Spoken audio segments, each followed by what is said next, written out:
It is Thursday, August 3rd. Welcome, everybody. John Aravosis here with the Aravosis Report, coming to you live from Washington, D.C. to talk about the latest news from Ukraine. As always, let me get TikTok rolling here on my iPad while you guys introduce yourselves, say where you're from, all of that, if you would. Go live. There we go, TikTok. Excellent. And I just had some dinner, so I'm not going to be starving tonight, which is always a good thing during the show. Not to be hungry, to not be hungry, not to be hungry. Let's try that. Anyway, hello all. Hello from Germany. Bjorn. With the funny name from Germany, so to speak. Up, and Dutch Cossack is giving me a video, except that I can't check it out because the show just started. I'll have to check it after the show. He is one of our friends out there who's been delivering humanitarian supplies to Ukraine. He does it several times a year, actually. Really good guy. So he is there right now and joins us in the lives too. I don't know if he's going to be joining us tonight. We shall see. Anyway, hello all. Allô tout le monde. André, salut. Hello all. Finland, Ireland. We have our Eastern contingent. I always get a kick when we've got our Poles and our Balts here. Our Baltic folks, Baltic friends. Thank you, MF Fuller or M Fuller. I will never get your name right. M Fuller. I'm thinking MF Fuller. Hello, England. Corey. Thank you for that. Very nice of you. Bon. That's an interesting last name. Bone. Got it. That could be a lot of different things, depending what the origin is too. I wonder, was it truncated at Ellis Island, or has that always been the name? Just curious. I like names. Thank you, Lee, for the gift. Anyway, yes. So yes, everybody's introducing themselves. Alexander from Bahrain. Really? Wow. I don't even know that we've had anybody from Bahrain before. South Pacific. Where are you, Frank, in the South Pacific? Australia, I'm going to guess, or Frank Thomas? Thank you, user 336. Anyway, we're going to wait like another half a minute for folks to arrive, and then we will get rolling. Jingle in Quebec. I do forget where a lot of you guys are from, actually. Tony in Scotland. Lovely. All right, guys. Antarctica. No, you're not. Get out. I mean, there are some people in Antarctica, but they're all like researchers. Are you actually Antarctica, Sue? Or are you being cute? It'd be cool if you were. I used to follow a TikTok guy who was in Antarctica. Thank you for the gift there, Adventures and Pedro. All right, guys. Too bad. That would have been cool, though. All right, guys. Welcome. I am John Aravosis. This is the Aravosis Report, my nightly show, beaming to you live from Washington, D.C., talking about the latest news from Ukraine. The way the show works, as you guys, or the regulars know at least, we go through the news for the first half hour or however long it takes. I try to pick out the stories that I think are most important. I try to sort of walk you through what lessons the stories are telling us, and then I take your guys' questions. As a thank you for the folks who buy Super Chat questions, which is a YouTube thing, I will always get to a YouTube question as the next thing I do. So thank you for the Super Chat questions on YouTube. Also, you can buy super stickers on YouTube as thanks just by clicking the $sign at the bottom of the screen. Actually, you can click the $sign and check it out anyway. It's not going to like buy it unless you sort of follow through. Thank you, LWD. On TikTok, you guys can buy the gifts, which you already sing, like LWD getting the cool heart there. And from Mordor, Viking is weighing in from Mordor. Thank you. Brady. It's Brady. My drug. Well, actually, see, I'm going to say it in Russian. I can't speak Ukrainian. I'd say moi drug. Brady, the little bit of Russian I know. Thank you, Adventures and Simon and Boat Drinks. But yes, so the other gifts you guys can do on TikTok, and I will always try to do a shout out when I see the big gifts, like Kanowski's big little good evening there. And that's very helpful because I do this full time and I do it for free. So actually, thank you, Boat Drinks again, and Tomcat. I have been able to basically finance this work with your guys' gifts, among other things. So thank you very much. Please do keep them coming. All right, so today is day 525 of Vladimir Putin's special 3-day military operation. Thank you, Cammie. I will tell you going into this right now, there is not a lot of news today. There's interesting news, but not a lot. Thank you, Mark. There is not a, thank you, Cammie, for the star, at LWD for the hat. There is really no news from the counteroffensive. It looks like not much happened. What I mean is they're still fighting. Russia didn't advance. The Ukrainians didn't advance. It's not worth going sort of city by city and walking you through it because just not a lot happened. So there you go. But I can tell you a little bit about just in general. I mean, again, there's still interesting news that happened. Russian air defenses shot down 7 drones, they claim, the Russians claim, over Moscow last night. That's very interesting. Or actually, I should say it said over Moscow overnight. I'm assuming that means the previous night. That's very interesting. Ukraine hit Moscow, or at least tried to hit Moscow for the 3rd time. Actually, the drones, excuse me, were near Moscow. They were in the sort of suburbs of Moscow when they were shot down. Thank you, Louis. The fact that the Ukrainians tried to hit Moscow for a 3rd time this week with drones is really interesting. It makes clear that the Ukrainians are wedded to this concept of using drones to basically try to freak out the Russians. Thank you, Patricia. Doing it once this week might have been, whatever, twice, whatever, 3 times. The reason I say this is because the Ukrainians have gotten some criticism. I say criticism, critiques. Let's be nicer about it. Critiques from military experts here in the West saying that firing these drones at Moscow doesn't really do anything. They're not going to be big enough to really blow up like the defense ministry or anything like that. Thank you, Verna.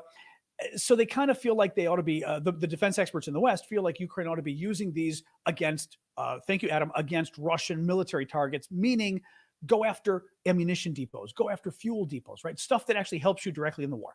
Ukraine clearly feels differently. By having this be the 3rd attack this week, the Ukrainians, I think, clearly think that this is causing a beneficial psychological effect among the Russians.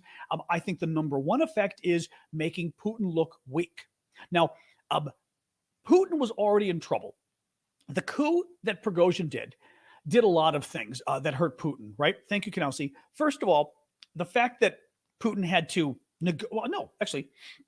let's step back. The fact that Prigozhin's coup went so well, the fact that Prigozhin was able to get so close to Moscow and got nobody stopping him. The fact that the Russian troops let Prigozhin leave Ukraine and cross into Russia with his troops in order to attack Rostov, which is a Russian city just southeast of Ukraine, basically right across the Ukrainian border in the southeast. The Russian troops in Rostov, the border troops laid down their weapons. The troops in Rostov did nothing to stop Prigozhin, right? So that already was embarrassing for Putin. Then, as you know, about a day and a half into the coup, thank you, Sean, Putin ends up having to negotiate with Prigozhin. Thank you, Adam and Lara, and ends up negotiating with him and reaching this deal where basically Prigozhin will get to have the Wagner Group continue to exist, which Prigozhin wanted. Prigozhin supposedly was going to go into exile in Belarus, the country next to Russia run by a friendly dictator. But then for the next month, what happens? Prigozhin is bopping around St. Petersburg and Moscow, like free as a bird, right? Then last week, he pops up at a summit Putin is holding of leaders from Africa where nobody showed up. I mean, some people, but very few showed up. Like 17 heads of state showed up from Africa this year when it was 45 last year, 43 or 45. So really embarrassing on that front. And Prigozhin's there as like the star guest, the guy who tried to kill you. I say kill you because let's face it. I mean, if Prigozhin had overthrown Putin, do you really think Putin would have been alive? I don't think so. But the guy that tried to overthrow you at least the month before is now the star guest at your conference meeting heads of state. The whole thing is weird. Well, the reason I'm talking about this is we were talking about Ukraine apparently firing 7 more drones at Russia last night at Moscow. And I'm talking about why Ukraine is doing this. And I think they sense that Putin is incredibly weak because of the coup. And they want to just force the issue of Putin's weakness. They want to hit Moscow as much as possible. I mean, again, Moscow was hit twice before, remember? The first was that time when they hit Red Square and it kind of blew up near one of the big, kind of, what do you call those sort of spires or whatever on Red Square? Thank you, LWD. The second, that's a very nice one with the gift. Thank you for the tourism thing. The second one was when they hit with like 7 drones that went into rich neighborhoods in Moscow, like one of them that Putin even has a house. Then Monday there was one, Tuesday there was one, or Sunday night, Monday night, which however you count it, and now this most recent one. Well, there's more Prigozhin news as to why Putin is so down, right? As why Putin is so weak. And my main thesis here is that Putin appears weaker and weaker if he can't defend the capital. Again, the Ukrainians hit once. Thank you, LWD. Perhaps that was a surprise. Then they hit again, twice. Then this week they hit on Sunday night. Then they hit on Monday night. Thank you, Succeed, right? And after Monday night, you go, dude, right? The Ukrainians attacked your capital on Sunday night. Can't you protect your capital? Then they do it again Monday night. Then they do it again last night. And now it just starts appearing like the Russians are just, that Putin can't even defend anything. Let's add one other data point. Prigozhin, the coup leader, last month, after the coup, raked in this is great. Thank you, John. New Russian government contracts to the tune of $21 million. Prigozhin now has new contracts, his companies that he runs, with the Russian government to the tune of $21 million last month alone. I mean, the guy tried to overthrow Putin, and Putin is giving him money. That means Putin lost the negotiations and Prigozhin won the associations, the negotiations. Thank you, Marcy and Crazy. Do you see what I'm getting at with this? Like every step of the way, Putin is looking weaker and weaker and weaker with this. And that's why the Ukrainians keep doing these drone attacks, because it just is one more way of Putin looking weak and weak and weak and weak. Angel's getting its wings. Angel gets its wings. Thank you, Lise and Carol. Just very interesting on every level here, really. So that was the Prigozhin news. Romania is investigating whether debris from that. Thank you, Dora and LWD. Remember last night we talked about the fact that the Russians have been obviously going after Ukrainian grain exports. And as part of that effort, they are going after grain that is being shipped out via the Danube River. The Danube is the river that is between Ukraine and Romania, and they've been using ports along the river to also get their grain out. Thank you, Ellie. And the Russians have been going after those ports in the last week. First, they went after one, I believe it was called Reni, and that was the one where they literally hit like a couple hundred meters away from Romania, which was really dangerous because it's a NATO ally. And if Russia attacks a NATO ally, that's bad. Well, then this last one was, I believe, a kilometer. Yes, it was. This last attack was another port in that area called Izmair. I think it's Izmair or Ismail. I think it's Izmair.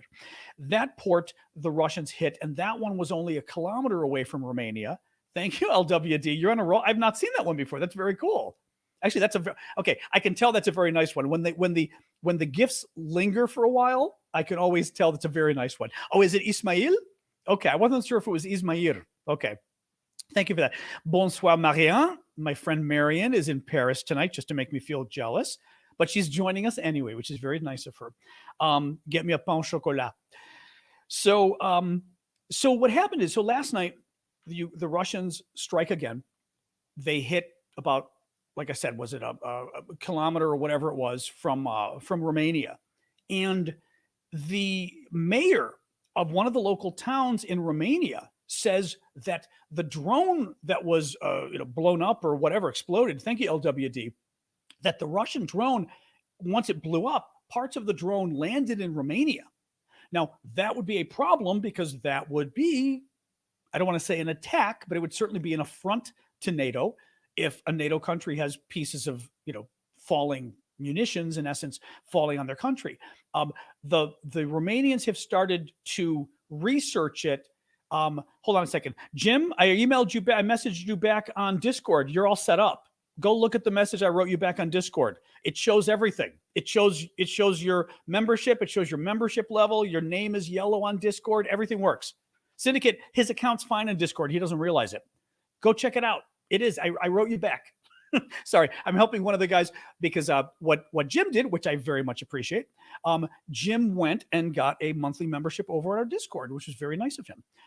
But it only shows it on the Discord itself, so you have to go there. But thank you for doing that, by the way. I appreciate that, Jim. So anyway, and that's the reason I like to stop and help, because people who are willing to pay to support my work deserve a little help. Thank you, LWD. Appreciate that.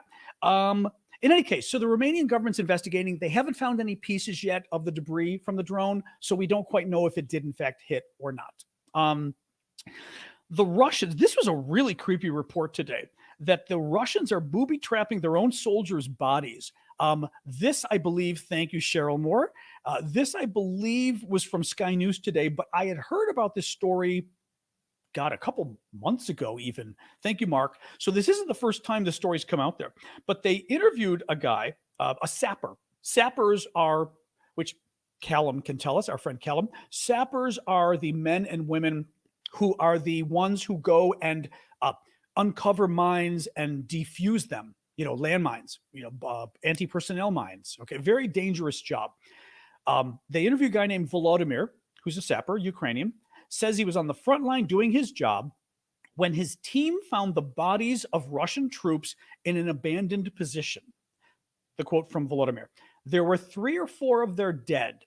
2 guys were lying on each other, which made us suspicious because if there had been an explosion, they would have been thrown in different directions. But here one is lying on the other." I mean, what kind of freaked me out reading this story was the fact that he noticed that saved their lives. They would have been blown up because guess what the Russians did? They put a bomb in the middle of the dead bodies of their 2 soldiers. They basically put the bomb between them. I mean, how freaky is that? I mean, it's really anyway. Oh, PPP. I didn't see your super sticker. Thank you for that. So he says that the 2 guys were lying on each other, which made us suspicious. Thank you, Adam, for the groundhog. We did well by not touching them because when we reached there was a kitten, a term they use, which is a folding steel hook that sappers use to dislodge booby tracks. It exploded and blew up both of them, but we stayed safe, thank God. The thing is, and let me ask this, and serious question, okay? For those of you out there who are either current or former military from Western countries, would we ever do that? I mean, to our own war dead, would we ever booby trap them with bombs inside of them? I just have a hard time believing this, but then again, I don't know. But I'm asking you guys. Okay. Colonel Mustard writes, never, period, ever, period. Okay, that's what I thought. I just wanted to know. I mean, it just strikes me as like an incredible. The thing is, it's an affront to the dead themselves. They don't care about their own dead. There was, this reminds me of.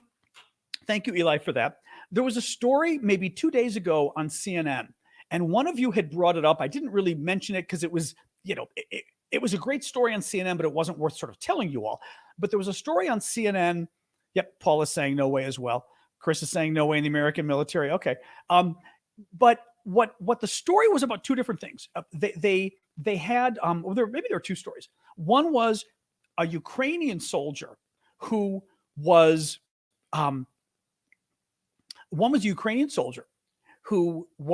severely injured. He should have died, basically. They said he should have died, the doctors, when they got him. And a Ukrainian drone was flying over, spotted him, figured out he was injured, figured out he was Ukrainian, dropped him some water, and basically kept bringing him medical supplies until because he was right by the Russian front, until they could get to him, and they did save him. And the doctors said it was a miracle the guy lived. But they used their drone and went, all right, Jim, file a ticket over on Discord, because Syndicate and I can help you with that, with the auction blocking garbage. Because you got till next Wednesday for the auction, so there's no rush. But go over there, go to the help section, submit a ticket, and Syndicate and I can help you after the show. Okay, don't worry. But there's a glitch with Discord that does that, so I'm sorry about that. Thank you for the hat there, Adam. So they save the guy. Then they tell the story of a Russian commander who's injured, and the Russians decide the guy's going to die. They leave him for dead.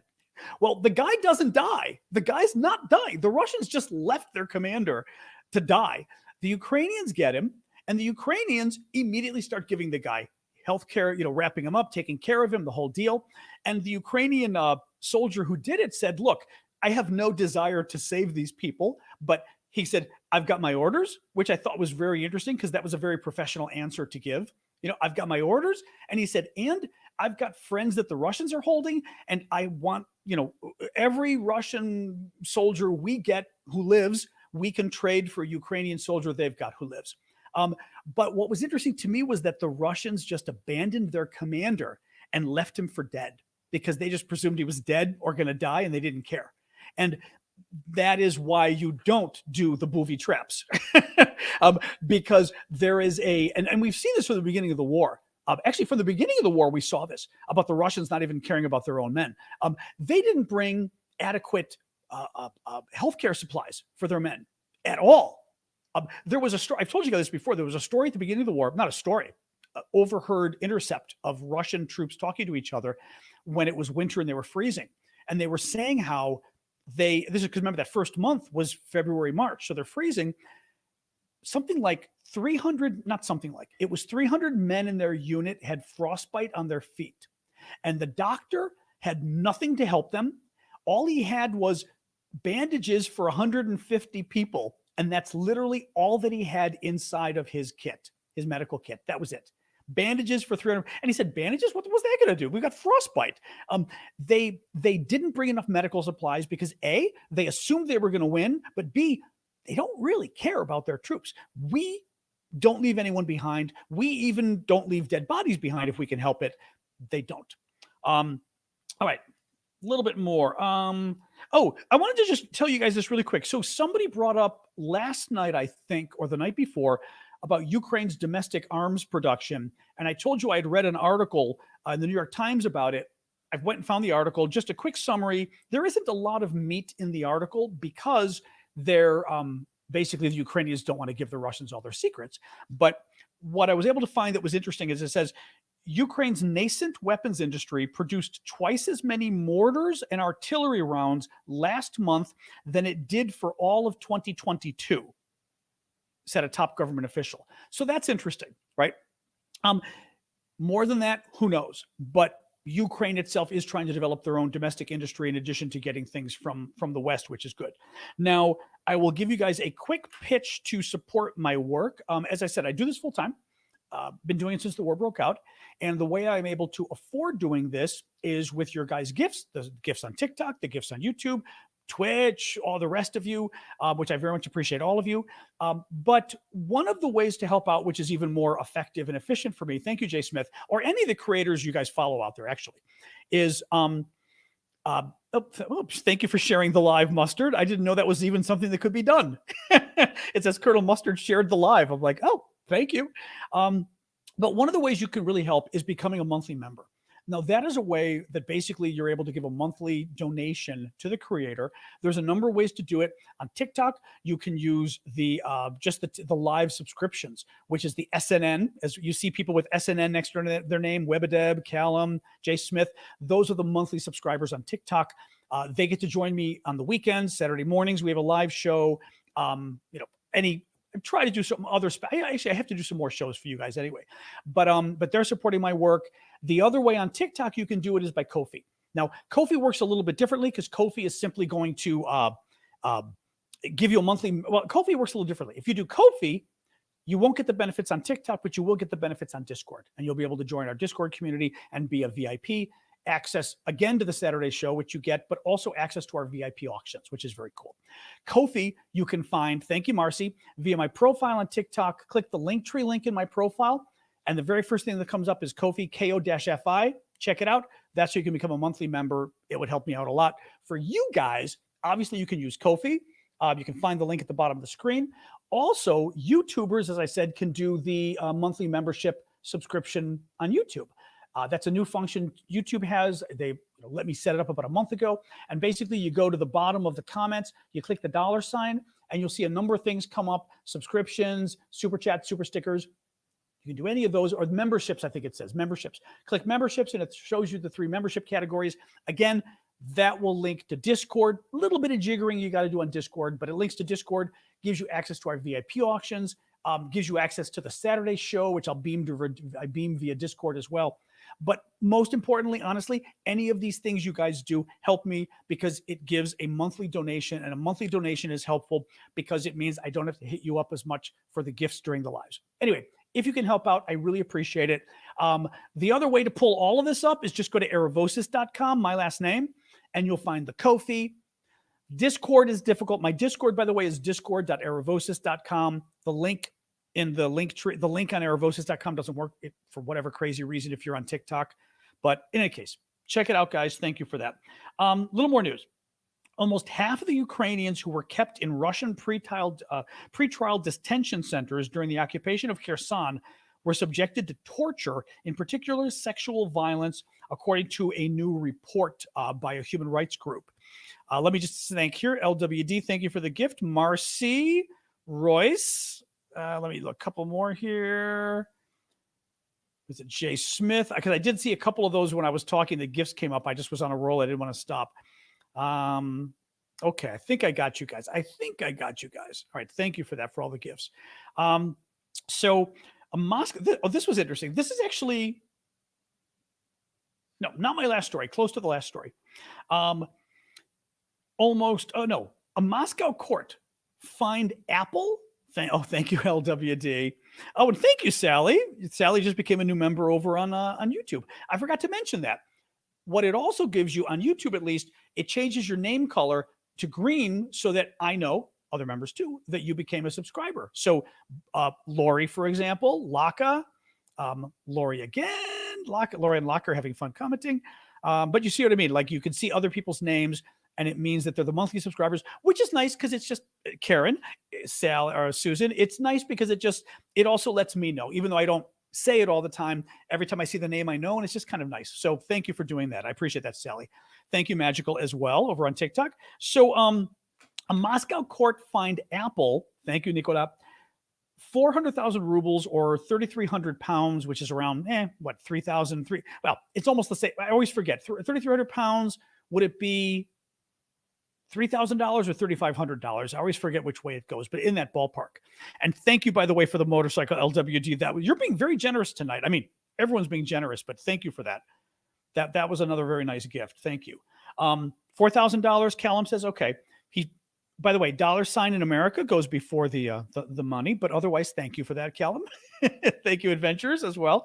So $4,000, they fined Apple for not deleting inaccurate content about Russia's invasion of Ukraine. Apple was fined for refusing to delete podcasts and apps that posted information critical of Russia's war. How's that for funny? They also fined Wikipedia again because Wikipedia keeps getting upset that, or not Wikipedia, but the Russians keep getting upset that Wikipedia is refusing to take down the entry about the war in Ukraine off of Wikipedia because people keep saying what actually is happening. They're saying what the Russians actually did, the war crimes, everything else, and the Russians are freaking out about it and demanding it be taken down, which is just, I mean, it's just, the one thing I haven't seen in all these stories is what the impact of this actually is. Like, is there some way they can enforce this or something? Like, I don't quite understand, like, against Apple or anybody else, or if it's just like whatever, you know what I mean? Like, but they don't, no one ever explains that, which I don't quite understand. Anyway, so the last news story, this one I thought was kind of funny actually too, because it goes to, actually, I put it in the same category. As the previous story about Wikipedia, because there's also an element of temper tantrum, right? I mean, because seriously, Wikipedia is being mean to me. I mean, so much of what Russia does is this whining they do. It's just a whine. Listen to this. Russia has added Norway to its list of unfriendly countries. They actually have a list of unfriendly countries. Thank you, Flower Lady. I always love the dinos. The US and Czech Republic were added to Russia's list of unfriendly countries in May 2021, and Greece, Denmark, Slovenia, Croatia, and Slovakia were added in July 2022. CNN says the list of countries committing unfriendly actions sets restrictions on embassies, consulates, and representative offices hiring people who are residing in Russia. Of course, as soon as Russia does that, that country is simply going to do the same thing to the Russian embassies and the Russian consulates in their country. So it's a stupid move. The unfriendly list also included like around maybe 12 other countries, or maybe 15, but I pulled out the best ones. Listen to who else Russia has officially listed as an unfriendly country, added them to the list. Albania, Andorra, Liechtenstein, Micronesia, that may be my favorite, and North Macedonia. Okay, North Macedonia I can kind of get. But I mean, guys, they have a list. They have a list. They're like Santa, but it's like evil Santa. They have a list and they add countries to the list, to their unfriendly list. Like they're going to get coal for the winter. There is something so whiny and immature about the Russians, about their government, certainly, but about, well, all of their policies and everything else. It's cringe. Actually, Wild Hunt Country says it's cringe and it's weak. That's what I mean. There is something, I've said before, it is a hubris, a pride, but an overarching dangerous pride of a Greek tragedy kind of way, a narcissism. It's a narcissism mixed with an inferiority complex. Right? I am so great. Why don't you love me? Right? I'm going to have my unfriendly list and I'm going to put you on it. I mean, and you're kind of sitting there going, I've told you guys before, there's a quote from Ayn Rand, or Ayn Rand, however you say it. And I know some people don't like her, but whatever. And it's either from Atlas Shrugged or the other big book, and, The Fountainhead or whatever it's called. And the quote was, this guy who's really pissed at the lead woman. It's always a strong lead woman in her books. And this guy is pissed at the lead woman and yells at her and says, God, why won't you tell me what you think of me? Because she's whatever. And she turns to him and she looks at him and says, but I don't think of you, which has stuck in my head since I was like 21 when I read that book, or 22, and that line has just stuck in my head for all these years. Why won't you tell me what you think of me? But I don't think of you. And that is Russia versus the rest of the world, right? It is just this teenage angst desire to fit in, and just beating themselves. I'm adding you to my unfriendly list. Like, okay, it is an inferiority complex gone through. It's an inferiority complex, like I said, mixed with narcissism. So they know, they think they're great and they know they're not. And it contradicts, and the contradiction messes with their head. I know we all hope to get on their unfriendly list at some point. All right, so that is it for the news. I will do a quick, so we've got new auction items. I put a lot of new auction items up on the Discord. I do auctions every week of cool stuff I get from Ukraine. Some of it is also made by some of our wonderful viewers here tonight, Carrie and C. Carrie Art and Wild Hunt Corsetry, who have also made some really cool Ukrainian jewelry. But what I do is I get, as a way of supporting my work, but also supporting Ukraine, our Discord community at discord.aravosis.com. The Discord's free. I've got auctions of really cool stuff from Ukraine, and 50% of the auction revenue I send back to Ukraine. 50% I keep to support my work because I do this full time, and literally that's the money, that's my income, right? That's my salary. Thank you, Gamma Filter. And I've got a whole bunch of new auction items up, about 9 of them. I'm only going to show you 3. The auctions end next Wednesday, but they're really cool. If you go over there and check it out, the public auction is for everybody. The VIP auction is for the paid subscribers. So as we said earlier, the Ko-fi subscribers, the TikTok doesn't link because TikTok is broken, the TikTok link, and they won't fix it, by the way. But it's the Discord subscribers, the Ko-fi subscribers, the YouTube subscribers, the Twitch subscribers. Okay. I will show you really quick 3 cool things. One, I've got a very cool coffee mug or tea mug if you're British or Irish. Thank you, Chazak. A cool tea mug that is based on the whole meme of the Ukrainian tractors, the farmers pulling the Russian tanks at the beginning of the war. Remember how the Ukrainian tractors kept finding the Russian tanks and pulling them away? So it says on the top, it's based on a Ukrainian stamp, though this is a black and white version. The stamp is actually colorful. It says, "Good evening, we are from Ukraine," and it shows the Ukrainian farmer pulling the Russian tank. Thank you, Nico, for that. You guys can see that. So it's made by the Ukrainian Postal Service. I hope you can see it's orange inside, little symbol of the Postal Service on the back, but very cute. The second thing, which I'm not even going to take out because I don't want to like touch it with my hands right now. The second thing, which is really cool, is Ukrainian Easter egg. And these are the pisanka style Easter eggs where basically they're batik. They paint the eggs. I can show you guys closely. They paint the eggs using a stylus and wax. Oh, thank you for the hat there, LWD. Using a stylus and wax. And then they dip the eggs into dye. And of course, it dyes everywhere there isn't wax. Then they remove some of the wax and then dip again, and some of the wax. And it's batik, but on an egg. The Ukrainians, I actually researched this to write the little blurb on the Discord about it. I'll show you again. This is one side, the other side's different, but it's all done by hand. And the tradition began before the Christian era. The Christian era came to Ukraine something like the 9th century, give or take. It started before then. So this has been going on for, 1,100, 1,200 years. Thank you, Edsel. But before, it was a tradition to welcome the sun god in spring, but also to urge the sun god to come back in the spring, right? Well, once Ukraine became Christian, they switched the tradition. Thank you, Bob. They switched the tradition and applied it to Jesus, and it was about Jesus coming back from the dead at Easter, right? Thank you, Lori. So really interesting also like how it shifted. But anyway, we're auctioning off the egg. And the other thing, and I even checked this with Vlad today, and he said it is real, but there's an interesting twist on this. This is a real Ukrainian military commemorative hat. I'll show you guys closely. You can see the Ukrainian cockade, as it's called, I guess, on the front with the trident. And what is interesting, it's still got, it is used, but only slightly used. Because you can tell there's a little bit of wear, but not really. What's interesting, by the way, is a lot of folks don't realize when people collect these things, they actually prefer them to be used, because when they're used, it's a little cooler that it actually was used by a soldier.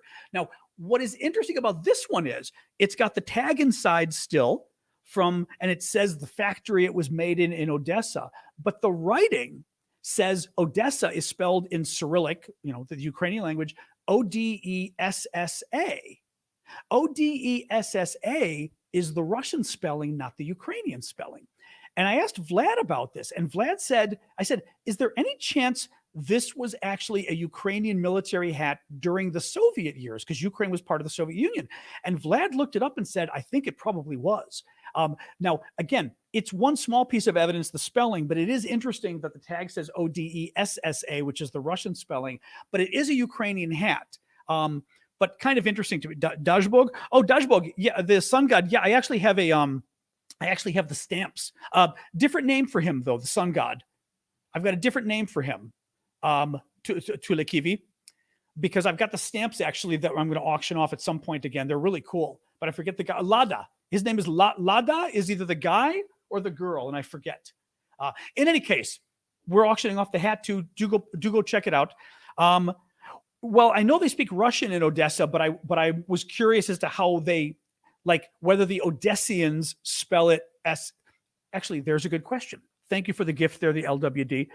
Here's a question for the Ukrainians out there. If you're a Ukrainian who speaks Russian, which there's a lot. So Vlada is the woman, and I've got the guy, and I've got his name here, but I can find it.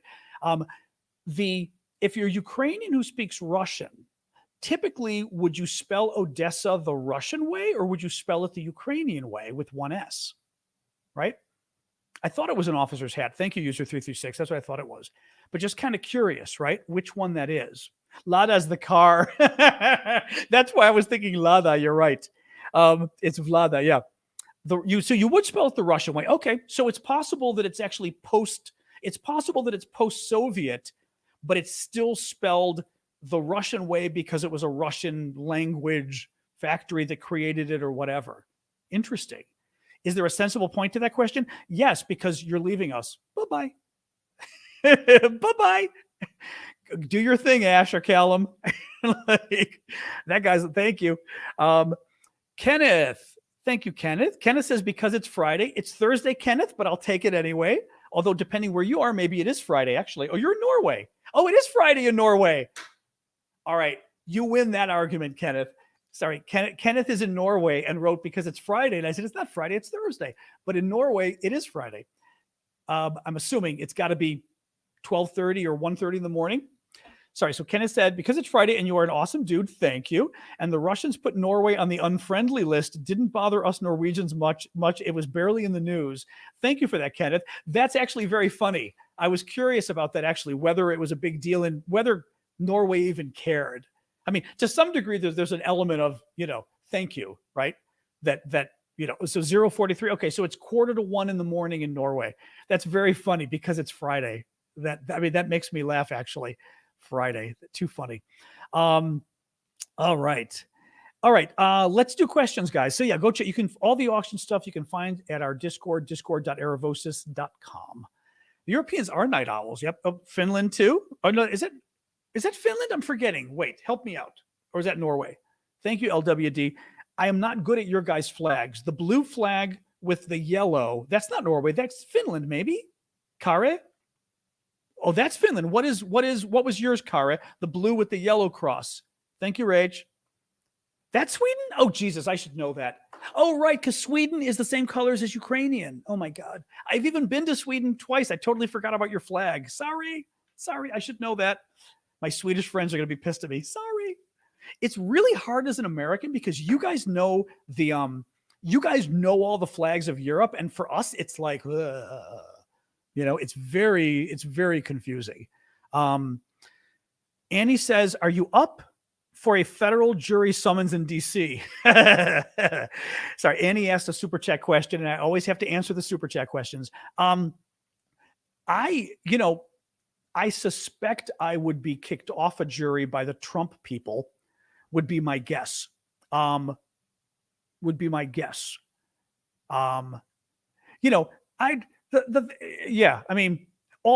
well, it'd be an interesting question if you got called for jury duty for the Trump stuff, because I think it would be fascinating. LWD, you are just being crazy tonight. Thank you for that. I haven't seen that one in a very long time. I think the Magical Forest, very cool. Thank you. It's an interesting question for everybody, and then we'll get back to the Ukraine stuff. But whether you would do the Trump jury, the reason I say whether is because it would be fascinating historically to do it. But I don't know that I'd want to be the guy who is on a jury that convicts Trump and everybody finds out. And then you've got all the crazies going after you for the rest of your life. You know what I mean? So that's, that's, yeah. Any case, that would worry me. Anyway, interesting question there. Thank you. All right. So let's do more questions, guys. Throw your questions to the comments, throw them on TikTok, YouTube, Facebook. Wow. I'm like burping at you guys, Facebook and everything else. And you all, we could go to Discord afterwards too, because I ate a little bit before the show, so I'm not starving tonight. So we can go and hang out on the Discord a little bit too. What is my favorite food? That's kind of difficult. Honestly, my favorite food is chocolate. That's the easiest way to answer it. It would be chocolate. I adore chocolate, and I love things with chocolate. So like brownies, chocolate chip cookies, chocolate cake, anything that's rich and gooey and chocolatey is my favorite thing. Lots of other foods I like. I love hamburgers, but pizza, good Chicago pizza, but chocolate, oh. Thank you, Mundashi. Anything and everything chocolatey gooey is it. Yeah, absolutely. But and actually I made a, funny we say this, I made something that supposedly is a big TikTok thing. It's some kind of a cake you make out of almond flour and chickpeas with chocolate chips. And Kathy Griffin made it, and her husband said it was really good on TikTok. On Twitter. So I made it. And I'm going to try it after the show and see if it's any good. But the little bits that I've tasted of it were pretty good. It's kind of a strange chickpeas. Yeah. I'm going to go to Discord afterwards. Yes. But chickpeas, kind of wild. Alexander says, thoughts on U.S. talking of putting troops on commercial ships to protect them going through the Straits of Hormuz? I assume that's what SOH is. Oh, that's interesting. Alexander, I mean, it's hard for me to comment because I haven't seen the story, but is Iran threatening commercial ships going through the Straits of Hormuz? I assume that's what SOH is. I'm just not up on it at all. I have not done the recap yet, Phoenix. We'll do the recap at the very end. We're still in the Q&A phase. Julius asks the super chat question. I've heard that the Russian offensive towards Kupiansk, which is in the north, and Liman, is already faltering due to poor training and strong Ukrainian defenses. Your thoughts? You know, I don't know yet what's going on. Okay, Julius is talking about. Oops, I do have to give this thing a facelift. Northern, sort of northeastern Ukraine, more or less around here. The Russians poured a lot of troops in. There's towns like Kupiansk, Liman. Actually, Kupiansk is probably more here. Liman and stuff is over here. The Russians poured a lot of troops here because they wanted to force the Ukrainians to move troops from the counteroffensive up north. So the Ukrainians are trying to fight down here in the counteroffensive. The Russians therefore decided, let's fight up here instead and make the Ukrainians move their troops up, right? So that was the idea. Now, there hasn't been a lot of movement either way up there. The last week or so, I think the Ukrainians advanced a little bit, maybe up there. The Russians did not advance much at all. Today, I'm not sure much of anything happened. So I don't really know. I mean, I don't know if it's faltering. Thank you, Kanausi. I'm not sure much is happening. The one thought I have when I think about that is Ukraine is fighting in the south. If you're Russia, sure, you can, thank you, Brock, you could put your troops in the north and try to make the Ukrainians have to leave the south and go to the north. But the other possibility is that the Ukrainians that they don't go to the north. And now the Ukrainians are fighting in the south and you stupidly put all your troops in the north. And now your troops in the north can't help in the south, right? I mean, it's one of those interesting games of who's really ahead, right? If the Russians move to the north, are they the ones who are the smart ones because they're making the Ukrainians go north? Or if the Russians go to the north, are the Russians stupid because the Ukrainians could just stay in the south and say, okay, screw you.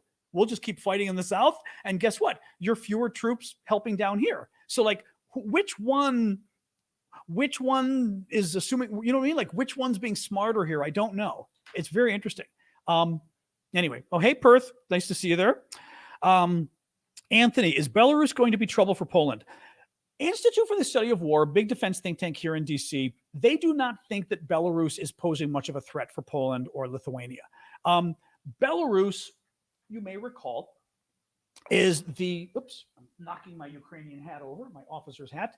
Belarus is a dictatorship right here, right next to Russia. This is all Russia over here. Belarus is here. Right next to Belarus is Poland. So this is a shared border with Poland. This is Poland's border with Ukraine, Poland's border with Belarus. And then you get Lithuania and Latvia too, who all share borders with Belarus. Belarus, big dictatorship, big friend of Putin. And there has been concern because the Wagner group, the mercenaries that tried to overthrow Putin, ended up, a lot of them, several thousand of them at least, going to Belarus because that was part of the deal. Well, Lukashenko, the dictator that's there, is playing games to try to freak out the Poles and freak out the Lithuanians and everybody else. They've permitted at least 100 of the Wagner guys to go very near the Polish border. And first of all, they had 2 exercises near the Polish border. They had the Wagner guys, 100 of them are near the Polish border now. They're in an area that is more or less up here. What is interesting about this area is it is right across the border from a small strip of land that's only 60 miles, 100 kilometers. And this strip of land is the border between Poland and Lithuania. Well, once you go the 60 miles, you run into Kaliningrad. Kaliningrad is a little Russian territory in the middle of Europe. And there's always been concern by NATO that someday the Russians could try to invade and take that strip of land between Poland and Lithuania in order to have a land route to Kaliningrad, right? So currently you've got Kaliningrad surrounded by water and surrounded by Poland and Lithuania. if they were to grab that little bit of land called the Suwalki Gap, they would then have a land bridge to Belarus, puppet of Russia, and Russia itself. Well, they started moving some Wagner guys right across the border from that land bridge. The Poles are a little nervous. Lithuanians are nervous. Then the Lukashenko, the dictator, sends 2 of his helicopters a couple miles into Poland, which is like several kilometers into Poland. Denies it. He had the nerve. Lukashenko had the nerve today to demand the Polish ambassador come see him, blah, blah, blah, blah, blah, because it was, it's a lie or this kind of BS, right? It's very weird. Clearly, Lukashenko is trying to push the Poles' buttons. And what's dangerous about it is Poland can, eat Belarus for breakfast. The Poles would destroy the Belarusian military. The Russians are having a hard enough time. I mean, as I said at the beginning of the show, it is day 525 of Putin's 3-day war. Putin thought this war was going to take 3 to 10 days. It's now day 525. The Russians are having a very hard time with this. Hello, Lithuania, Adomas. The Russians are having a very hard time with this war. They can't beat Ukraine. They sure don't want to have to take on NATO, which is not just Poland and the Baltic states and the Scandinavian countries and everybody else, but the US, the UK. I mean, are you kidding me? They're insane. They're not going to be able to beat us. So I don't quite understand what they're doing, what the Belarusians are doing, because and this also, by the way, I've still seen some reports that, Putin is trying to drag the West into the war, whatever. Putin drags the West into the war and he loses. I mean, that's it. NATO goes to war with Putin, he loses. Putin doesn't want that to happen. A nuclear war, everybody loses. We all die. He dies too, though. So Putin doesn't want that. A conventional war, a non-nuclear war, our military is so much better than the Russian military. I mean, all of our collective militaries, by the way, are also better than the Russian military. And the Russian military not only is weaker than we thought, but now they've been fighting Ukrainians for a year and a half. Their military, a lot of it's been destroyed. NATO would destroy the Russians. So I just can't even imagine Russia would really want NATO to go to war. I think honestly, they're just playing head games. It's the same thing that Ukraine is doing by sending drones to Moscow, playing psychological games with the Russians. The Belarusians, at Russia's request, are doing the same thing with Poland and Lithuania, who are NATO countries. They're just trying to screw with their head. I mean, and that's the simplest explanation. It doesn't accomplish anything, but it does make them move some of their troops to the border, it makes them move some of their weapons to the border, and it somehow they think it takes away some of their effort to help Ukraine, I think. But it's very weird. It's very weird. Yes, Praxis, it is a panoramic shot that I took in Paris years ago. And I used a very nice program that I had bought on my computer to do it, to stitch them together. But yes, that is correct. Thank you for pointing it out to Martin. I didn't see his question. I doubt the U.S. is going to help, though. Nicholas says, the coup in Niger, if it gets out of control and if the U.S. decides to help, would that cause military aid to slow down to Ukraine? I know the chance the U.S. helps Niger is small, but would it hurt Ukraine? I mean, I don't see the U.S. doing it. First of all, it's France's area of interest, right? So if anybody, France is the one that should be helping.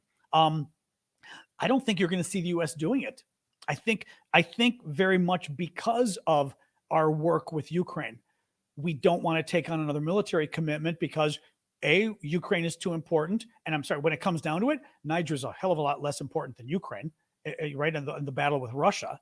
I mean, Niger, you're still dealing with Russian influence, but the Russian influence in Putin is miles above in terms of importance versus the Russian influence in Niger or Niger, however you want to pronounce it, right?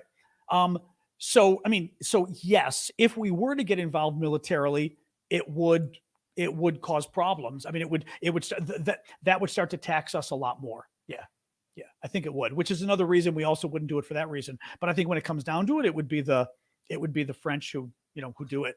Mundashi, thank you for this. Double the gifts, TikTok and YouTube today. Thank you. To make up for your question. Oh, it wasn't bad yesterday. Answer. Thank you. I appreciate that. Thank you. Yes.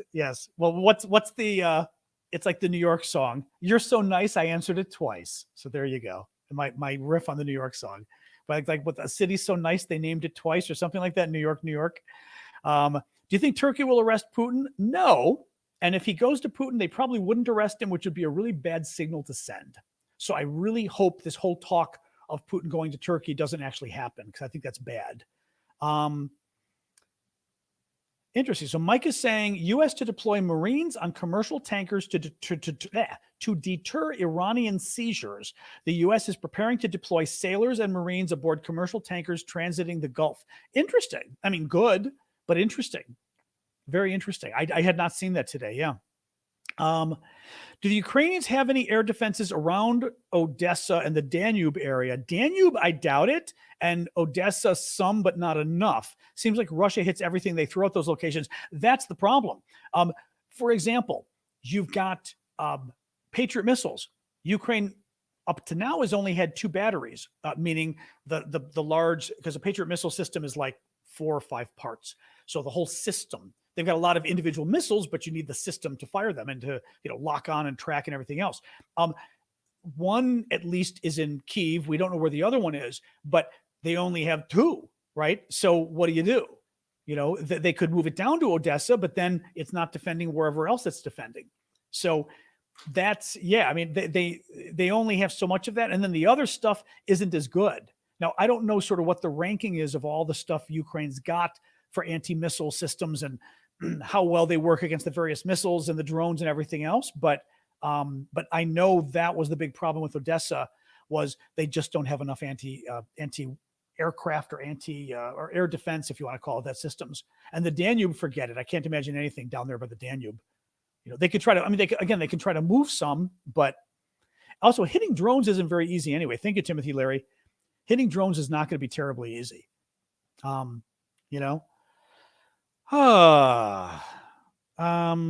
that's a good question too. Kelly raised a good point. If Turkey is part of the International Criminal Court, because if they aren't, they're not required to do the arrest.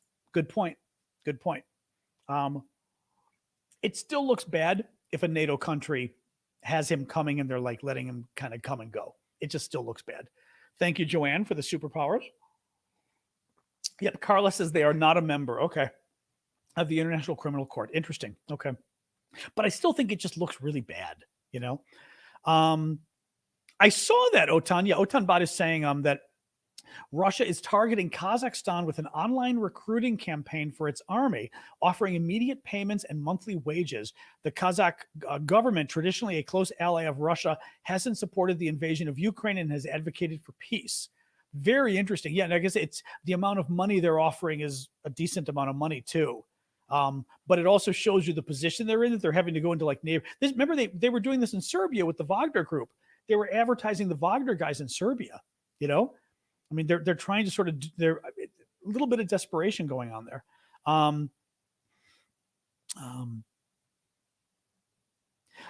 Okay, good question. Phoenix asks, I know you said mind games in terms of why Ukraine is attacking Moscow with drones to psychological warfare.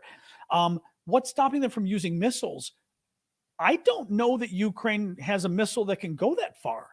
It's 500 miles, right? 700 kilometers. Military folks out there, does Ukraine even have a missile that can go that far? I mean, do they? They do. Kellum says they do. Interesting. Oh, okay. Storm Shadow. Okay. But they can't use the Storm Shadow to attack Moscow because that's the gift they got from the Brits and the French. And part of the deal would be don't go attacking Moscow. But okay, first of all, okay. I mean, I don't want to get into a discussion on how far Storm Shadow can really go. Publicly, we were told 300, but I think but my suspicion is it can go farther. But is there anything besides Storm Shadow though? Anyway, is there anything besides Storm Shadow? Because they can't use the British cruise missile to attack Moscow. That would be too much. But even ATACMS only goes 200 miles. If they ever get them to 200 miles, that doesn't help, right? So I think that's the reason they just don't have anything that can go that far. Annie Cat, thank you for the. That was a super sticker. Thank you. Log, oh, that's an interesting name, is saying over on Facebook, if there's anything this war has proven at this stage, it debunks the prowess of the Russian military, weak, unreliable, and ineffective. Yes. Now, the one thing, it's a phrase I'd never heard before, but a lot of the military guys use it when talking about the Russian military.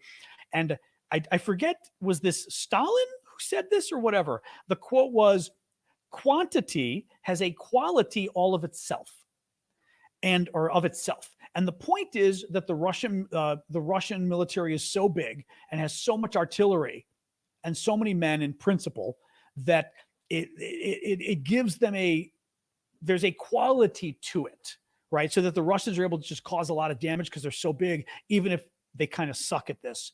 And we're certainly seeing that to some degree in terms of what's happening with the mines and everything else in southern Ukraine.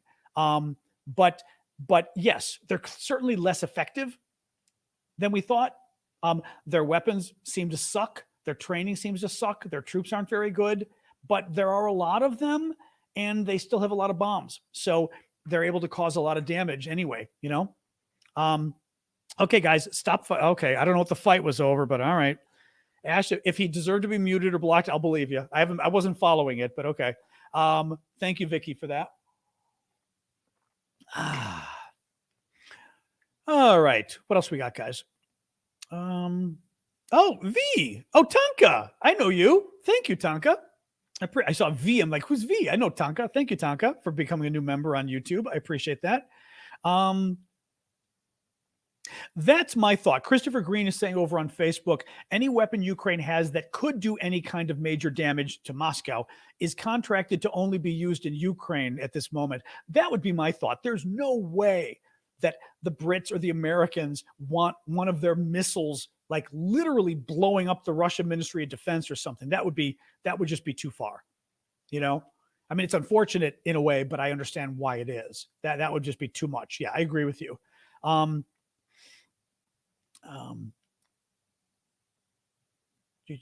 Russians raising its conscription age. We knew a lot of the ages were being raised. We do know that. Sorry, I'm getting rid of a angel gets its wings. Ibrahim, ignore the troll. Ignore the troll. I got him. He's gone now. Ignore him. What else we got here? What else we got? I gotta make sure I didn't miss any of the gifts. Vicky. Okay, I may have missed it. Thank you for I think I did. I did see that. Thank you, Vicky. All right, guys. More. Yeah, thank you for putting up the angels. Do you think the U.S. will begin the draft to help out Ukraine or send troops to Middle East or China? No. Zero chance. Zero chance. The dog, thank you for asking, Magic. The dog is doing okay, but it did drizzle earlier, and she kind of freaks out when it drizzles because she's a little too smart. Thank you, Swan person. She's a little too smart, and she knows when it drizzles. Thank you, Vicky. She knows when it drizzles, it can mean thunder, it can mean lightning, and thunder scares her. So she's doing a little better. I think she's still hiding inside. Oh, no. This is good. You know why? I gave her a pill. This is good. She's conked out. You guys can see. I'm going to show you guys right there. The TikTokers can see. Oh, she's looking up. She can tell I'm talking about her. There she is. Sorry, the dog. Actually, I may be able to show you. I can show. Oh, you guys can see. There she is. She's right there. That's her head. She's conked out on the pillow because I gave her a little bit of a doggy tranquilizer because she's melted because she was freaking out about it. Literally, it was drizzling. And it's enough for her to freak out because she worries about thunder. So at least now she's crashed, which is good. So that's good. It was kind of freaking me out though, because I'm trying to get my work done and she's just totally like, horrible. Making sure I didn't miss anything here. Okay. I didn't miss any of your guys' questions. Nope. Okay, good. Oops. Sorry. So I'm just closing some stuff here so I don't miss any additional questions. You guys have been really generous today too. Thank you very much, by the way. A lot of questions, new members, gifts on TikTok, everything. Thank you. So more. Annie Cat says, if Russia starts to make a lot of new weapons, is the U.S. more likely to send jets? Yes. I mean, if for example, Russia is building an Iranian drone factory with Iran's help, Belarus is building one too. The Russian one supposedly is going to be ready at the beginning of next year. If that happens, that's thank you, Colonel Mustard. I think we're going to have to, even right now, I was going to say, if that happens, then the U.S. is going to say, we better do more. Even what's happening right now. Thank you, Timothy. The fact that we, the West, slowed things down in terms of the weapons we got Ukraine and the training we did for them. Therefore, Ukraine had to delay their counteroffensive. The counteroffensive was supposed to start at the end of March. It didn't start until June. That gave the Russians about 3 months at least to dig in and put lots of mines and lots of everything else down. And that is why the Ukrainians are having such a difficult time with the counteroffensive, because the Russians were given too much time to basically dig in. And that happened because NATO went slow. Every time, sort of what we've seen with this war is every time we see something like this, then NATO finally does more.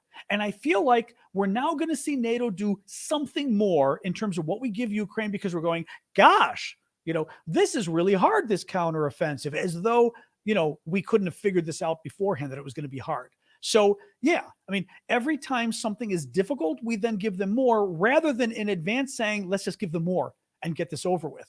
But it really ticks me off. Why isn't Ukraine building a long-range missile of their own? My guess would be they're trying. I just don't know how long. They did build their own cruise missile, the Neptune cruise missile that they used to blow up the Moskva and threaten other ships in the Black Sea. I don't know. I'm sure it's not easy. Yeah, Callum's saying it's not easy. I'm sure it's not easy to build a cruise missile. My guess would be if it can be done, the Ukrainians are trying. Because if they can build their own missile, they can hit Moscow, Interesting. Okay, so Christopher Green is saying, that's why we sent over the cluster munitions. It's much better against heavily mined and entrenched defensive positions. Yeah. Now, what were we saying? In any case, yes. Oh, thank you. Oh, Tiger. Oh, Guadalcanal. I remember you're the Guadalcanal guy. I remember you. Thank you, Tiger. Appreciate that. And Tim, yep, we started 6. We're almost at the end. 6 o'clock Eastern time every night. Well, you're on the west. Oh, you're on the East. Oh, you're on the East Coast. I see what you mean. You changed time zones. That's funny. Okay, sorry. What about Norway, Sweden, and Finland? What about them? Does NATO bear any responsibility for the number of deaths because of the delays? Yes, absolutely. Yes. I mean, by delaying the war, or not by delaying the war, by going slow at what we gave Ukraine, we helped draw the war out. We helped make it less likely that Ukraine can win. We helped make it more likely that this becomes a stalemate and drags on for a long time. Thank you, Risco. We made it more likely, as a result, that more Ukrainians will die because the war wouldn't be over soon. And that's because we went slowly. We gave Ukraine a lot, but we didn't give them what they needed. We waited. I mean, again, I don't want to go through it every night and go through the details, but we gave them a lot. But you can give, I mean, you don't even have to be a military expert. Just think of the military, and your biases or your gut feeling is going to be correct. To win a war, you need enough stuff, and you need the right stuff. We gave them some of the right stuff, and we gave them not enough of the right stuff. So not only did they not get all the right stuff they needed, we only gave them some. We didn't give them enough of it. Yes, we gave them a lot, but you need a certain number and certain kinds of equipment to win, and we didn't give it to them. And it doesn't matter how upset Biden gets by saying, oh, we helped them so much. He does. Biden gets pissed when you bring this stuff up, but he's not an idiot. He knows better. It really ticks me off because we have been afraid of Putin from the beginning. That's not the only reason. I mean, that is the only reason, actually. We've been afraid of Putin from the beginning, and we didn't want Ukraine to win. Now, we kind of sort of want Ukraine to win, but honestly, not really. When I say we, I mean our governments. I'd be very curious about the French and the German governments, if anybody knows out there. The American government has never said it wants Ukraine to win this war or that it wants Russia to lose this war. Never. Go pull up their statements. It has never been said. The UK, I recall seeing it. But I guarantee you, and my best part is whenever I get people who get pissed at me, they go, no, read this from Biden. And I read through Biden's whole freaking speech, and there's literally nothing in it that says Ukraine must win, Russia must lose. You will never find that in any of his speeches. But the French and the Germans, I'd be very curious. Anybody who's, who is fluent and maybe from there. I mean, I'm fluent, but I'm not going to go read French speeches. Look and see whether the French or the Germans have ever said this too, because I'm very curious. But this means Biden still doesn't want Ukraine to win. He wants them to do well. He wants them to get some of their land back. I'm not convinced Biden wants, Biden made one comment about Putin. It wasn't calling for regime change. He made one comment about Putin, can't stay, this man cannot stay in power. And then it was literally like one comment and it was gone. It was just gone, right? And that was the end of that. I mean, that was the end of that. In any case, it's very upsetting. All right, guys, I think I'm going to do, all right, you know what? I'm going to do a quick recap of the news, and then we're going to go, because I said I was going to go sit on Discord tonight, and I don't want it to get too late. So let me do a quick summary, and then we'll go to Discord afterwards, discord.aravosis.com. It's free. Head on over. Thank you, Ronald. I appreciate you saying that. We don't have to agree on everything, but they are stalling. They've been stalling from the beginning on this. Yeah, absolutely. All right, guys, let me do a quick summary here, and then we'll go to Discord and hang out. Game Legend has a super chat question. I always promise I answer those.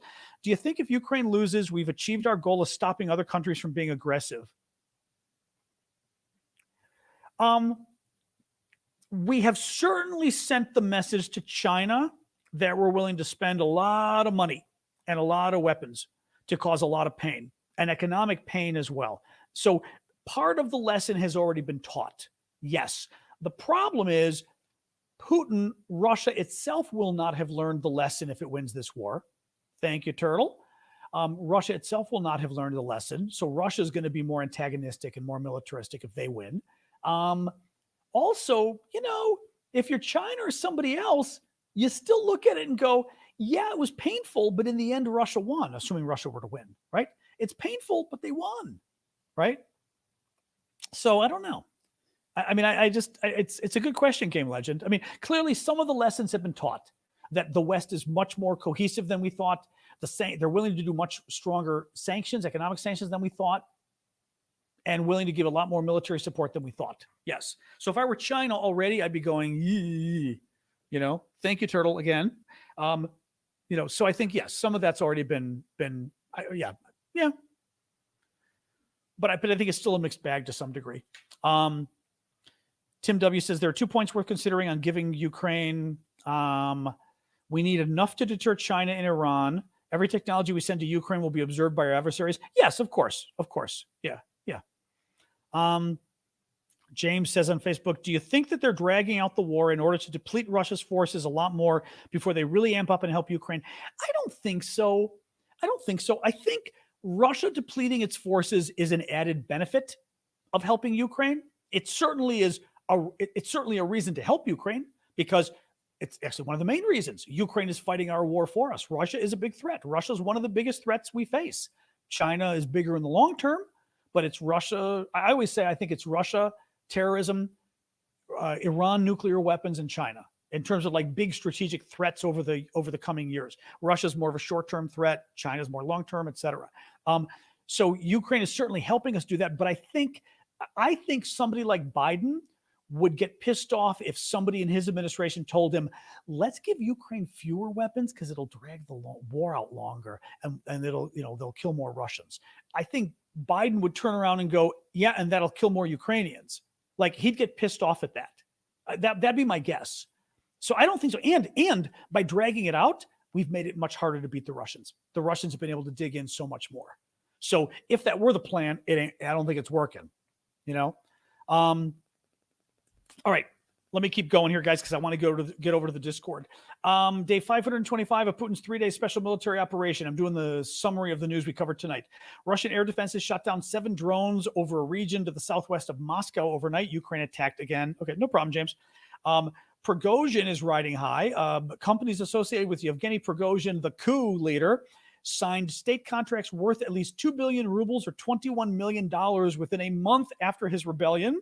Romania is investigating whether debris from the Russian drones that attacked Ismail landed in Romania.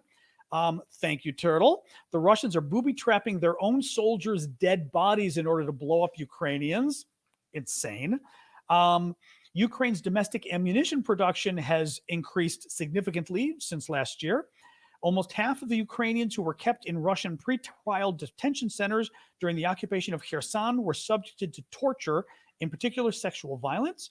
A Moscow court fined Apple and Wikipedia for refusing to remove information from the App Store, podcasts, and Wikipedia entries that were critical of Russia. And finally, Russia has added Norway to its list of unfriendly countries. That's it. All right, guys, let's go over to Discord. I'm going to get a piece of my chocolate cake that Kathy Griffin made and see if Kathy's right that it's actually tasty. We will find out.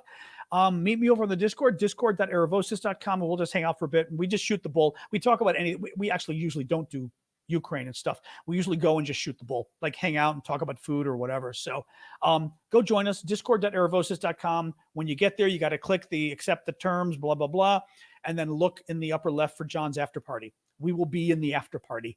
All right. Thanks, guys. See you all tomorrow. Otherwise, 6 p.m. Eastern time US for another show for my Friday night show. And then Saturday morning, 11 a.m. Eastern time, I will be doing my show for the paid subscribers, paid TikTok, paid YouTube, paid Discord, paid Twitch, maybe somebody else. All the paid subscribers, we do a show just for them, and usually Vlad beams in from Ukraine. Not always, but sometimes. All right, guys, thank you. You've been especially generous tonight. I do appreciate all the gifts and mods, as always. Fun. All right, thanks, guys. See you over on Discord.